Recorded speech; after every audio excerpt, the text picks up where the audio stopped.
होगी कि ये अब पर्यावरण के अनुकूल नहीं है, क्योंकि अलग से मैंने जो ऑर्डर किया, अब ऑर्डर मैंने किया है तो वो पहले तो हो सकता है कि वो एक हवाई जहाज से उड़ करके मेरे शहर तक आए, फिर वहां पर से कोई लेकर के ट्रक से लेकर के उसे वेयर हाउस में लेकर के जाएगा, फिर वेयर हाउस से कोई उसे उठा करके मेरे घर तक के ला करके पहुंचाएगा। तो वैसे में कितना कार्बन डाइऑक्साइड लगा, हर जगह पे कार्बन डाइऑक्साइड का उत्सर्जन हुआ। तो फिर आपने पर्यावरण का संरक्षण कैसे किया? जो चार्जर मुझे चाहिए था वो तो मुझे मिला, मैंने तो खरीदा, तो कार्बन डाइऑक्साइड का उत्सर्जन हुआ, प्लास्टिक का ही चार्जर मैंने फिर से खरीदा। तो कौन से पर्यावरण की संरक्षण हो गई यहाँ पर? नहीं हुई।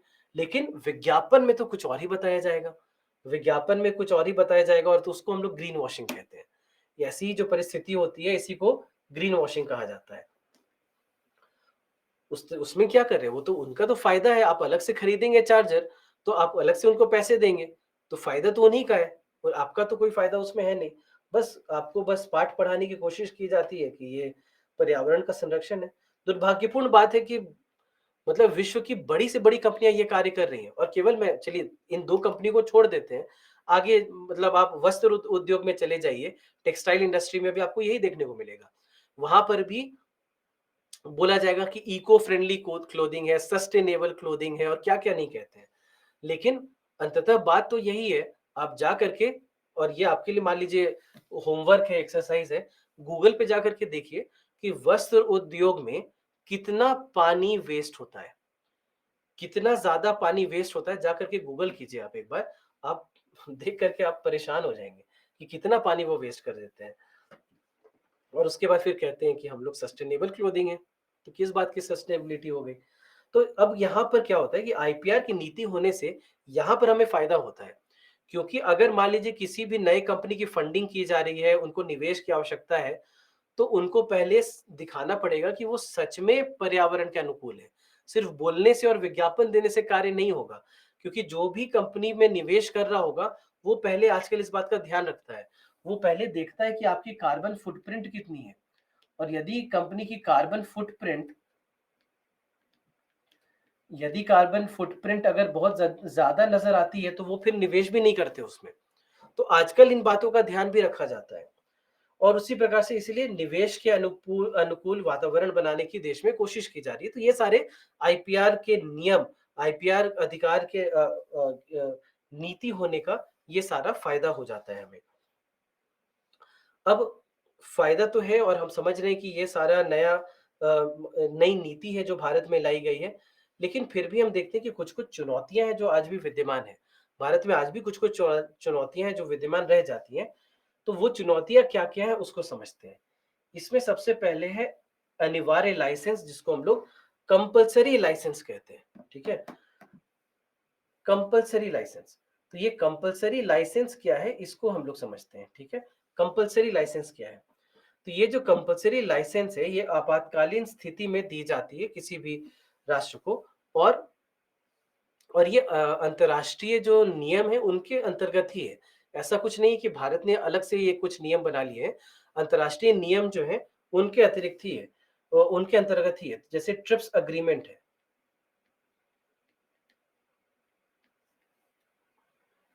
तो जो ट्रिप्स समझौता है, ट्रिप्स एग्रीमेंट है, उसके अंतर्गत ही हम देखते हैं कि ऐसा हमें देखने को मिलता है कि इसके अंतर्गत कहा गया है कि आपातकालीन स्थिति के तहत हम अनिवार्य लाइसेंस देने का अधिकार किसी भी राष्ट्र के पास होता है। तो केवल भारत के पास ही नहीं, किसी भी राष्ट्र के पास ये होता है। तो अब यहाँ पर अनिवार्य लाइसेंस क्या होता है, यहाँ पर नोट्स में तो मैंने यहाँ पर आपको लिख करके दे दिया है, तो मैं आपको पहले समझा देता हूँ। मान लीजिए अगर हम लोग कोविड की स्थिति लेते हैं, कोविड 19 की स्थिति हम लोग लेते हैं, ठीक है? अब कोविड 19 की स्थिति में मान लीजिए कि कोई ऐसी कंपनी है जो कि जिसने सबसे पहले कोविड 19 का वैक्सीन बनाया, ठीक? सबसे पहले किसी कंपनी ने कोविड 19 का वैक्सीन बनाया। अब ये जो कोविड 19 का वैक्सीन उन्होंने बनाया, मान लीजिए कि केवल एक ही ये कंपनी है पूरे विश्व में जिसने ये बनाया। अब उनको तो चाहिए होगा कि इससे जितना आर्थिक लाभ कमा सके कमा ले। होता ही है, ये करती ही है, बहुत सारी दवा कंपनियां ऐसा ही करती हैं कि उसको बहुत महंगी रखते हैं, क्योंकि उनको पता होता है कि उनके अलावा कोई और है ही नहीं, है ना? उनको पता होता है कि उनके अलावा कोई नहीं है, तो फिर वो ऐसा ही करते हैं कि वो दवाओं को बहुत महँगा कर देते हैं, वैक्सीन को बहुत महँगा कर देते हैं। तो मान लीजिए कि ऐसी कोई स्थिति होती जहाँ पर ये जो कंपनी है, ये कोविड-19 का टीका बनाकर उसे 1 लाख रुपए में बेचते। 1 लाख रुपए का 1 डोज़, 2 लाख रुपए के अगर आपको 2 डोज़ लेने हैं, तो 2 लाख रुपए का वो 2 डोज़ आपको पड़ रहा है। अब क्या होता? अब फिर भी बहुत लोग तो फिर भी लेते ही डोज़। मैं समझ सकता हूँ कि जो बहुत गरीब हैं, उनके लिए संभव नहीं हो पाता इसे ले पाना। लेकिन फिर भी भारत की एक बहुत बड़ी आबादी है, जो अपना जान बचाने के लिए ये कार्य करेगी। अब एक तरफ अगर आपका जान हो आपके और दूसरी तरफ 2 लाख रुपए हो, तो आप अपने जान को चुनेंगे, 2 लाख रुपए बाद में सोचेंगे। तो ऐसा होना संभव था। तो ऐसी परिस्थिति से बचने के लिए है अ, अनिवार्य लाइसेंस, कि भारत सरकार के पास अगर मान लीजिए ये कंपनी आती है पेटेंट लेने के लिए, तो सबसे पहले तो भारत सरकार को बताना होगा, वो भारत सरकार को डिटेल में बताएँगे वो सबसे पहले कि कैसे उन्होंने ये बनाया, है ना? सबसे पहले तो उन्होंने उनको ये करना पड़ेगा, उनको बताना होगा कि उन्होंने आखिर ये बताया कैसे, बनाया कैसे? तो भारत सरकार के पास तो पूरी जानकारी होगी इस टीके के बारे में। तो अब क्योंकि भारत सरकार के पास पूरी जानकारी है, तो अब भारत सरकार यदि चाहे, तो ये जानकारी किसी और को दे दे और किसी और को दे करके उस कंपनी को कहे कि देखो, सस्ता टीका आपको बनाना है। तो अनिवार्य लाइसेंस गया उस कंपनी के पास और वो कंपनी अब सस्ता टीका बनाएगी। तो फिर वो टीके हो सकते हैं कि 300, 400, 500 रुपए में उपलब्ध हो। तो जो टीका अभी तक उपलब्ध हो पा रहा था 1 लाख रुपए का, वही टीका अब आपको उपलब्ध करा दिया जाएगा 500 रुपए में, 300 रुपए में। तो उससे क्या हुआ कि उस कंपनी को तो घाटा हो गया जिसने पहली बार बनाया था कोविड-19 का टीका। लेकिन उसके बाद फिर अब भारत सरकार अब इसी टीके को बहुत सस्ते में बना देगी और हो सके तो मुफ्त में भी बाँट दे, और यही ऐसे होते हुए हमने देखा था। तो क्योंकि इस अनिवार्य लाइसेंस का डर रहेगा कंपनी के अंदर, तो कोई भी कंपनी इस तरह का कोई कदम नहीं उठाएगी। तो कंपनी की भी कोशिश होगी कि ठीक है, सस्ता ही रखते हैं, सस्ता रखने से कम इसका कुछ तो इन्हें फ़ायदा होगा। अगर महँगा रखेंगे तब तो फिर अनिवार्य लाइसेंस इस पे लगा दी जाएगी और उनको फिर कोई फ़ायदा नहीं होगा। तो यही अनिवार्य लाइसेंस में ऐसा ही होते हुए हम देखते हैं। तो अनिवार्य लाइसेंस के होने के कारण हमें देखने को मिलता है कि कई प्रकार से हमें लाभ प्राप्त हो पाते हैं इससे। तो कंपनियों को नुकसान हो जाता है, लेकिन समाज को फ़ायदा होता है। तो अनिवार्य लाइसेंस के होने से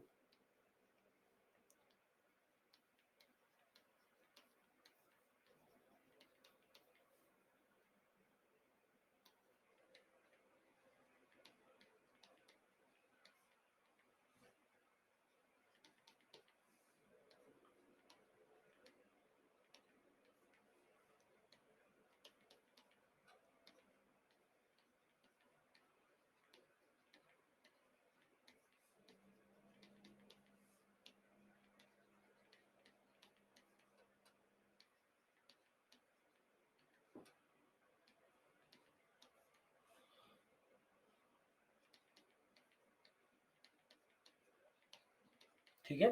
तो इससे कंपनी को नुकसान हो सकता है, किसी निजी कंपनी को नुकसान हो सकता है, पर समाज को इससे फ़ायदा होता है और इसीलिए इसके प्रावधान रखे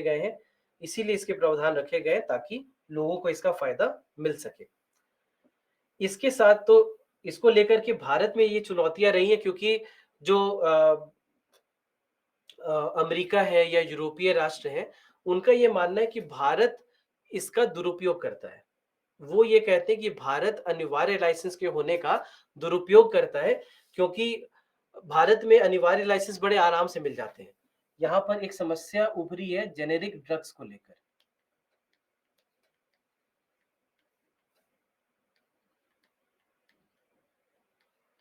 जेनेरिक ड्रग्स को लेकर के भारत में हमने देखा है कि काफ़ी विवाद हुआ है। तो ये जेनेरिक ड्रग्स होते हैं काफ़ी सस्ते, ठीक है? तो जो पेटेंट की हुई दवा होगी, उससे ये काफ़ी सस्ते होते हैं। तो इनमें वही सारे अ, इनका जो इंग्रेडिएंट होगा वो वही होगा, इनका जो फ़ॉर्मूला होगा वो वही होगा।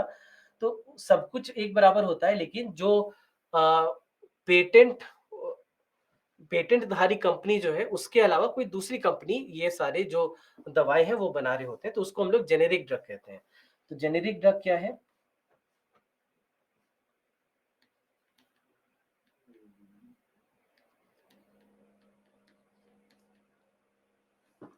तो पेटेंटधारी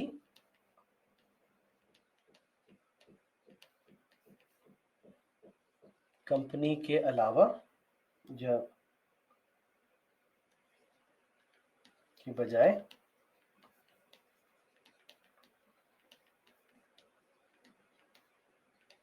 कोई दूसरी कंपनी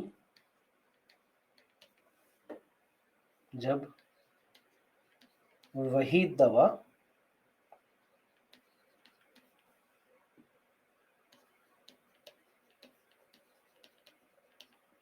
अनिवार्य लाइसेंस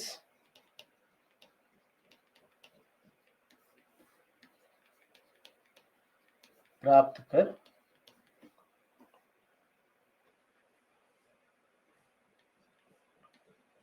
कोई दूसरी कंपनी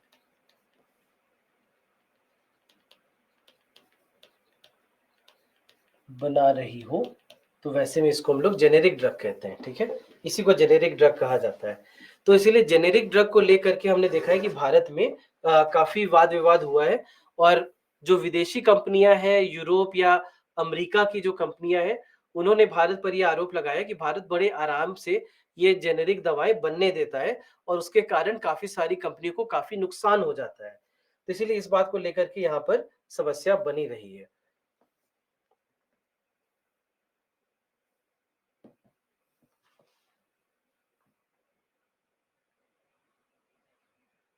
एक मुझे 2 मिनट का समय दें, एक थोड़ा-सा एक अर्जेंट का कार्य है, 1 मिनट बस मुझे दें।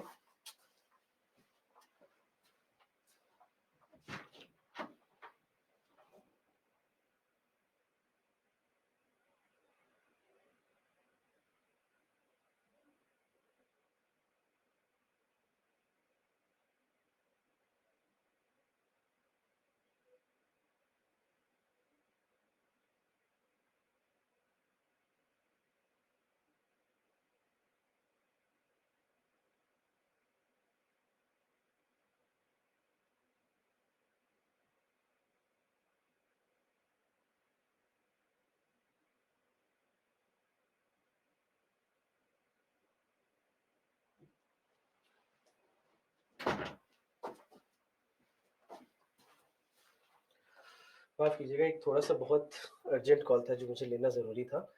तो एक समस्या हो गई अनिवार्य लाइसेंस यानी कंपल्सरी लाइसेंस को लेकर। एक समस्या हो जाती है डेटा विशिष्टता को लेकर, इसको हम लोग अंग्रेज़ी में कहते हैं डेटा एक्सक्लूसिविटी। डेटा एक्सक्लूसिविटी, ठीक है?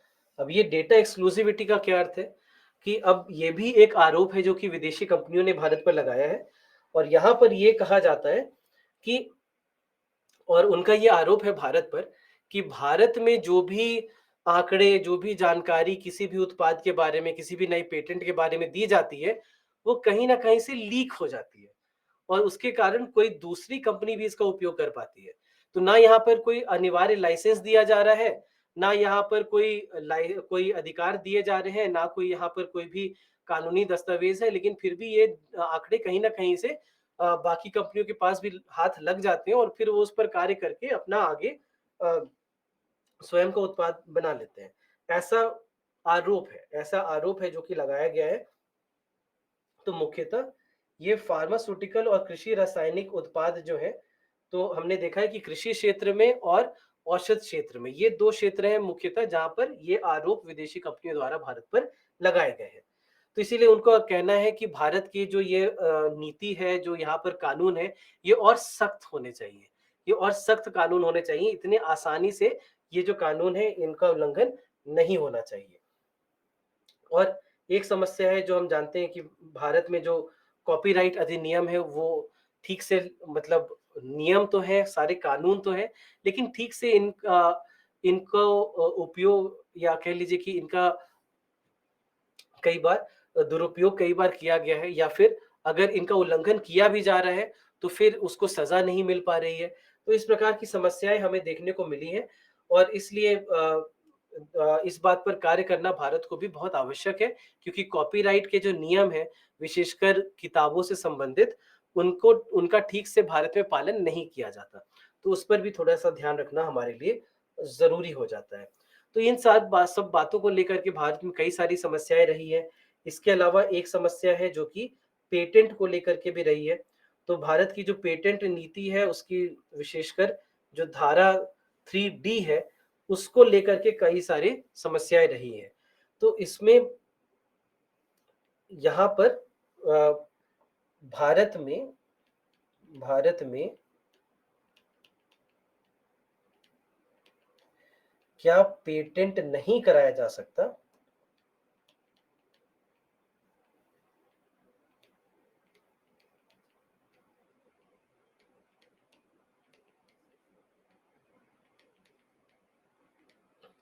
उसका उल्लेख यहाँ पर किया गया है कि भारत में क्या-क्या आप पेटेंट नहीं करा सकते हैं। अब ऐसा है कि देखिए, आपको मैं बिल्कुल एक सीधा-सा अंतर बताता हूँ भारत और अ, विदेशी राज्यों में, विशेषकर आप कह लीजिए पूर्व बनाम पश्चिम। तो पूर्व मतलब भारत, चीन, जापान, बाकी जो साउथ एशिया के जो देश हैं, तो ये सारे जो देश हैं, आप पाएँगे कि यहाँ पर के जो बौद्धिक संपदा अधिकार के नियम हैं, जो नीतियाँ हैं, वो इस देश के प्रति ज़्यादा झुकी हुई है। यानी मतलब भारत की जो नीतियाँ हैं, वो भारत के लोगों का पहले ध्यान रख रही है और बाद में निजी कंपनियों का ध्यान रख रही है। लेकिन यदि आप पश्चिमी देशों को देखें, चाहे वो यूरोपीय देश हो या अमेरिका हो, कनाडा हो, आप सब में देखेंगे कि वहाँ के जो बौद्धिक संपदा अधिकार संबंधी नियम है, वो कंपनियों का संरक्षण ज़्यादा करते हैं और लोगों को के बारे में नहीं सोचते। अब जैसे एक छोटा-सा उदाहरण देता हूँ कि अगर मान लीजिए कि आप जंगल में कहीं पर चल रहे हैं और चलते-चलते आपको कोई किसी पौधे की एक नई प्रजाति दिख गई। और अब वो जो नई प्रजाति है आपने देखा कि उसमें कुछ ना कुछ औषधीय गुण भी है। मान लीजिए कि आपको ऐसा दिखा, तो अब आप चाहेंगे क्या कि चलो इसको पेटेंट करा लेते हैं जल्दी से। अमेरिका में आप पेटेंट करा सकते हैं, भारत में नहीं करा सकते। भारत में अगर ऐसा है ये नियम कि अगर कुछ प्राकृतिक है तो आप उसको पेटेंट नहीं करा सकते। अमेरिका में करा सकते हैं। मतलब आपको चलते-फिरते कोई नया पौधा भी दिख गया तो आप उसको भी अपने नाम पे करा सकते हैं। तो और वहाँ पर के नियम जो हैं वो बहुत कड़े हैं, बहुत सख्त हैं और इसीलिए अगर कोई भी उल्लंघन होता है, तो उसके बहुत भारी परिणाम होते हैं। भारत में ऐसा देखा गया है कि थोड़ा-सा भारतीय समाज का ध्यान रखकर ये सारे नियम बनाए गए हैं, तो निजी कंपनियों को उतना फ़ायदा नहीं होता, जितना विदेश में होता है। तो इसीलिए भी ये भी कारण है कि क्यों भारत पर इतना दबाव डाला जा रहा है। क्यों यूरोप की तरफ से या अमेरिका की तरफ से ये दबाव डाला जा रहा है कि भारत अपने नियमों को बदले, ताकि ये नियम वैसे ही हों जैसा इन राष्ट्रों में देखा गया है। तभी उन राष्ट्रों की कंपनियों को भारत में फ़ायदा हो पाएगा। अभी तक वो भारत में वो फ़ायदा नहीं उठा पाते हैं बहुत ज़्यादा। तो ये सारी भी समस्याएँ भारत में रही है इन सब को लेकर। तो इसीलिए इन समस्याओं को भी समझें। अंत में हम पढ़ेंगे पारंपरिक ज्ञान डिजिटल लाइब्रेरी यानी ट्रेडिशनल नॉलेज डिजिटल लाइब्रेरी के बारे में। तो ये हमारा आखिरी टॉपिक है। तो ये क्या है इसको समझिए। तो सबसे पहले पारंपरिक ज्ञान के बारे में समझते हैं। तो भारत में क्या है कि पारंपरिक ज्ञान बहुत है। हम कई सारी ऐसी चीजें हैं जो कि हम सैकड़ों वर्षों से, अगर हजारों से नहीं तो कम से कम सैकड़ों वर्षों से जो उपयोग करते चले आए हैं और जो हमें आपको हमारी माँ ने, दादी-नानी ने बताया होगा, उनको उनके पहले वाली पीढ़ी ने बताया होगा। तो इस तरह से पीढ़ी दर पीढ़ी ये सारे जो ज्ञान है ये चलते चले आ रहे हैं। अब इस ज्ञान को लेकर के हमें ये नहीं पता कि इसका भी बौद्धिक संपदा बन सकता है। अब लेकिन हमें नहीं पता, लेकिन विदेशियों को तो पता है। इसमें क्या हुआ कि हल्दी के जो औषधि गुण हैं, वो अमेरिका में पेटेंट हो गए। बासमती चावल यूरोप में पेटेंट हो गया। नीम के औषधीय गुण अमेरिका में पेटेंट हो गए। योग सोचिए, योग की जो मुद्राएँ हैं, योग की मुद्राएँ यूरोप में पेटेंट होनी शुरू हो गई थी। मतलब सोच लीजिए कि अगर ऐसा ऐसी स्थिति हो जाएगी कि अगर मान लीजिए बाबा रामदेव हैं, तो बाबा रामदेव योग गुरु हैं। अगर वो चाहें कि जर्मनी में जाकर के अपना शिविर लगाएँ, तो जाकर के जर्मनी में शिविर लगाएँगे, पता चला कि वहाँ पर कोई जर्मन योग गुरु पहले से है, जिसने प्राणायाम को अपने नाम पर पेटेंट करवा लिया है। तो अब बाबा रामदेव जर्मनी में जाकर के प्राणायाम नहीं करवा सकते, क्योंकि उसके लिए उनको पहले लाइसेंस लेना पड़ेगा उस विदेशी गोरे गुरु से। तो आप सोचिए कि इस प्रकार की परिस्थितियां बनी हुई, क्योंकि आपको लगेगा कि हाँ ठीक है, अमेरिका में कोई पेटेंट ले भी ले तो क्या फर्क पड़ता है। फर्क पड़ता है, क्योंकि भारतीय कंपनी फिर अमेरिका में जाकर के अपना बाजार स्थापित नहीं कर सकती, क्योंकि वहां पर पहले ही से कोई दूसरी कंपनी है जिसने पेटेंट करवा लिया है। अब उनको कौन समझाए कि ये हमारा पारंपरिक ज्ञान है। तो इस प्रकार की समस्याएं बननी शुरू हो गई थी, और धीरे धीरे हमने देखा कि भारत के कई सारे ऐसे पारंपरिक ज्ञान है जो कि कहीं पर विदेश में जो पेटेंट करा लिए जा रहे थे। फिर इसके ऊपर हंगामा भी हुआ। फिर भारत सरकार ने सोचा कि आखिर इसको कैसे, इसके उपाय निकाले जाए।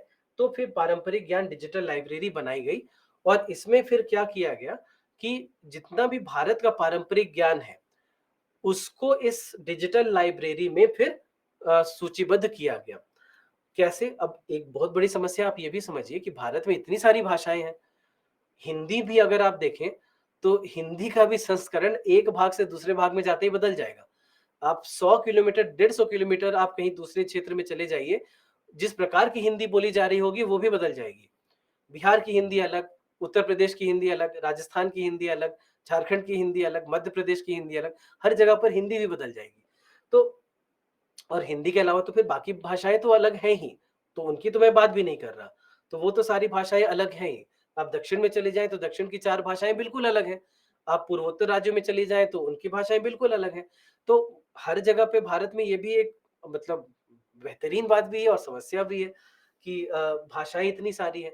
तो कई सारे जो पारंपरिक ज्ञान है वो तो किसी एक भाषा में, किसी एक स्थानीय भाषा में कैद है। तो यहाँ पर इसीलिए यहाँ पर ये प्रावधान बनाए गए कि ये जो डिजिटल लाइब्रेरी बनाई जाएगी, इसमें जितनी भी भारतीय भाषाओं में जो भी पारंपरिक ज्ञान होगा, उसको 5 अंतरराष्ट्रीय भाषाओं में उनका अनुवाद किया जाएगा।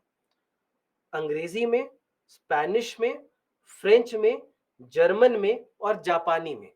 तो 5 ये अंतरराष्ट्रीय भाषाएं चुनी गई, और भारत का जितना भी पारंपरिक ज्ञान होगा जो किसी भी स्थानीय भाषा में हो, चाहे वो हिंदी में हो, संस्कृत में हो, उर्दू में हो, तमिल में हो, मलयालम में हो, कन्नड़ में हो, पंजाबी में हो, बंगाली में हो, मराठी में हो, किसी भी भाषा में हो, किसी भी भाषा में हो, उसको इन 5 भाषाओं में उन्हें अनुवाद कर दिया जाएगा, और इसे एक पब्लिक डिजिटल लाइब्रेरी के रूप में रखा जाएगा, ताकि सबको पता रहे कि ये जो जानकारी है, ये क्या है, ये जो ज्ञान है ये क्या है, ये भारत का पारंपरिक ज्ञान है। और अब इस पारंपरिक ज्ञान को कोई भी पेटेंट इस प्रकार से नहीं करा सकता, क्योंकि कोई कोशिश भी करेगा तो भारत सरकार उसको चुनौती देगी और उसे वो पेटेंट नहीं लेने देगी। तो इस प्रकार से इसीलिए पारंपरिक ज्ञान डिजिटल लाइब्रेरी के बारे में सोचा गया। तो उस समय फिर आयुष विभाग, जो कि अब तो आयुष मंत्रालय बन चुका है, आयुष विभाग और वैज्ञानिक और औद्योगिक अनुसंधान परिषद, यानी जिसको CSIR कहते हैं, council for scientific and industrial research, इन दोनों ने मिलकर यानी आयुष और CSIR, इन दोनों ने मिलकर ये जो ट्रेडिशनल नॉलेज डिजिटल लाइब्रेरी है, इसे इन दोनों ने मिलकर बनाया। ठीक है, तो इस प्रकार से हमने देखा कि ये बनाया गया, और जितने भी भारतीय भाषाएं हैं उनको 5 अंतरराष्ट्रीय भाषाओं में उनको उपलब्ध कराया गया। कौन सी 5 भाषाएं? अंग्रेजी, फ्रेंच, स्पेनिश, जर्मन और जापानी। तो इन 5 भाषाओं में इन्हें अनुवाद कर दिया गया, ताकि ये पारंपरिक ज्ञान सबके सामने रहे। तो इस प्रकार से ये जो भारत की समृद्ध पारंपरिक ज्ञान है, उसको एक रक्षात्मक सुरक्षा ये प्रदान करता है। तो इस प्रकार से हमें यहाँ से ये लाभ देखने को मिलता है। और अलग अलग प्रकार के जितने भी चीजें हो, चाहे जो भी जिस प्रकार का भी ज्ञान हो, चाहे वो औषधीय ज्ञान हो, चाहे जिस भी प्रकार का ज्ञान हो, वो सब जो है अब इसे इसका भाग बना दिया गया। तो ये ट्रेडिशनल नॉलेज डिजिटल लाइब्रेरी है। तो ये हमारी अंतिम टॉपिक थी इस खंड को लेकर। इस प्रकार से हमारा जो ये पूरा अध्याय है, सारे जो अध्याय है वो समाप्त होते हैं। अब आपका आगे का कार्य क्या है? आपको ये सब कुछ रिवाइज करते रहना है, जो भी हमने पढ़ा सबको बार-बार दोहराते रहना है। कुछ भी समस्या हो, अगर आप कोई भी प्रश्न हो आपको आपका मेरे लिए, तो आप मुझे यहाँ पर संपर्क कर सकते हैं rashesh.kumar@byju's.com पर आप चाहें तो मुझे संपर्क कर सकते हैं। आपके कुछ-कुछ प्रश्न भी हैं पिछले 3-4 दिनों के जिसका मैं उत्तर अभी नहीं दे पाया हूँ। कल से मेरे पास थोड़ा-सा समय होगा, तो मैं उसके उत्तर भी देना शुरू कर दूँगा। इसके अलावा बाकी आपके पास ishindi@byju's.com तो है ही, तो वहाँ पर आप जब भी चाहें वहाँ पर तो आप लिख सकते हैं। बाकी मेंटर के नंबर भी आपके पास हैं, तो जब चाहे मेंटर को भी संपर्क कर सकते हैं। तो कुछ भी समस्या हो, कुछ भी अगर आप पूछना चाहें तो यहाँ पर आकर के ज़रूर आप मुझसे पूछ सकते हैं। तो इस प्रकार से हमारी कक्षाएँ यहीं समाप्त होती हैं। बहुत-बहुत धन्यवाद।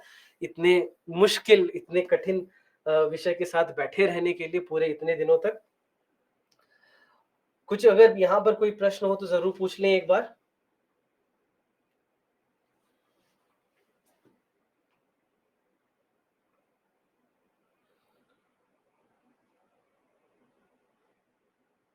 जी, बहुत-बहुत धन्यवाद आपके इन सारे मैसेज के लिए। अंग्रेज़ी में भी क्लास लेते हैं? हाँ, मैं अंग्रेज़ी में भी क्लास लेता हूँ। रिवाइज़ कैसे करना है? देखिए रिवाइज़ करने का तो यही तरीका है कि जो भी हमने पढ़ा सबके नोट्स एक बार दोहराना शुरू कीजिए, क्या समझ में आ रहा है, नहीं समझ में आ रहा है। रिकॉर्डेड लेक्चर है आपके पास, उनको एक बार देख लीजिए अगर आवश्यकता पड़े और कुछ ना समझ में आए तो मुझसे पूछ लें या मेंटर से अपने पूछ लें।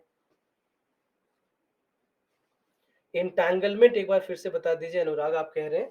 तो एंटेंगलमेंट में ये कहा जा रहा है कि यदि 2 ऐसे कण हों, जिनके गुण मिले हुए हों, जो बिल्कुल एक प्रकार के हों या फिर एक-दूसरे से किसी प्रकार से जुड़े हुए हों, तो फिर अगर उनके बीच कुछ दूरी भी है, अगर वो एक-दूसरे के बिल्कुल सटे हुए नहीं है, बिल्कुल दूर-दूर भी हैं, तो भी एक-दूसरे के जो गुण होंगे, एक-दूसरे को प्रभावित करेंगे।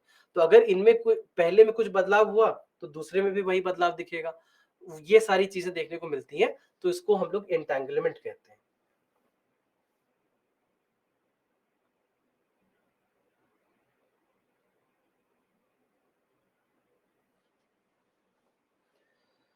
लाइ-फाई का यूज़ करने पर लाइट जाने पर लाइ-फाई काम करेगा? नहीं, बिल्कुल नहीं करेगा। प्रकाश का स्रोत होना बहुत आवश्यक है, नहीं तो नहीं कार्य करेगा। पीपीटी के अलावा क्या बुक्स भी पढ़ने हैं? नहीं, नहीं, नहीं पढ़ने हैं। जो पीपीटी में है, सब कुछ जो हमने यहाँ पे पढ़ा, उसको पढ़िए। बस इसमें करंट अफ़ेयर्स जोड़ते रहिए। अगले 1 साल तक जो करंट अफ़ेयर्स आए, उसको बस साथ में जोड़ते चलना है।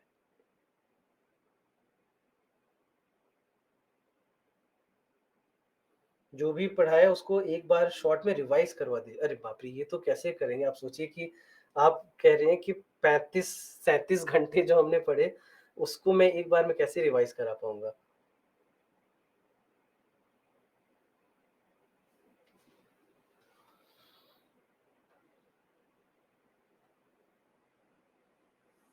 इम्पोर्टेंट टॉपिक कौन-कौन से हैं? देखिए कोई भी ऐसा टॉपिक जो पढ़ाया गया है, वो इम्पोर्टेंट है इसलिए पढ़ाया गया है। कभी भी जो भी आप पढ़ें और सिर्फ़ साइंस के बारे में ये नहीं है, कोई भी विषय जब आप पढ़ें, तो इम्पोर्टेंट सोच कर के कभी ना पढ़ें। क्योंकि आपको नहीं पता कि यूपीएससी जब आपके लिए प्रारंभिक या मुख्य परीक्षा के प्रश्न पत्र को बनाएँगे, तो वो उनके लिए क्या इम्पोर्टेंट होगा और क्या नहीं होगा, इस बात को हम नहीं बता सकते, इसका पता हम नहीं लगा सकते। नहीं तो मैं तो बस उतना ही पढ़ाता जो मुझे लगता है कि आना चाहिए परीक्षा में। ग्रीन वॉशिंग, देखिए ग्रीन वॉशिंग का मतलब यही है कि आपको एक प्रकार से गुमराह किया जा रहा है। आपको ये समझाया जा रहा है विज्ञापनों के माध्यम से या किसी भी माध्यम से कि देखिए हम लोग जो कर रहे हैं, हमारी कंपनी जो कर रही है, वो पर्यावरण के अनुकूल है। वो सतत विकास में सहायक है। लेकिन सच में ऐसा नहीं होता, बस आपको ऐसा बरगलाया जाता है, तो उसको हम लोग ग्रीन वॉशिंग कहते हैं। कॉपीराइट में बस इतना ही है देखिए कि कॉपीराइट अगर कुछ आप नया लिखते हैं, कोई कविता है, कोई लेख है, कोई नया प्रोग्राम आपने लिखा, तो इस प्रकार के जो कार्य होते हैं, कोई नई पेंटिंग आपने बनाई, कोई चित्रकला आपने बनाई, कोई मूर्तिकला आपने बनाई, तो उसके लिए जो अधिकार दिए जाते हैं, उसको कॉपीराइट कहते हैं। 2025 के लिए करंट अफेयर्स कब से पढ़ूँ अमृत आपने पूछा है, तो ये अगले साल की मैं कहूँगा कि अगले साल के मार्च या अप्रैल से आप शुरू कर लीजिए। उसके पहले जो बहुत बड़े-बड़े टॉपिक हैं बस उतने ही पे ध्यान देना है, उससे ज़्यादा नहीं।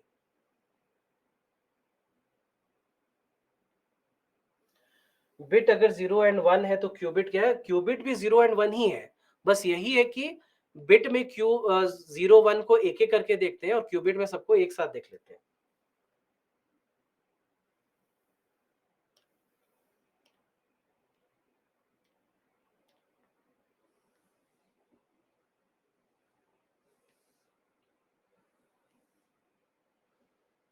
पेपर में टीडीकेएल, टीकेडीएल पूछा गया है। हाँ, 2017 के पेपर में एक बार पूछा गया था या 2016 के पेपर में पूछा गया था। CRISPR gene editing, Cas9, CRISPR gene editing में यही है कि एक जीन एडिटिंग का बहुत आसान तरीका है कि जहाँ पर बहुत आसानी से जो भी हमारा वाहक है उसमें जहाँ पर जो स्थान चाहिए वहाँ पर काट कर बहुत आसानी से जीन को लगाया जा सकता है।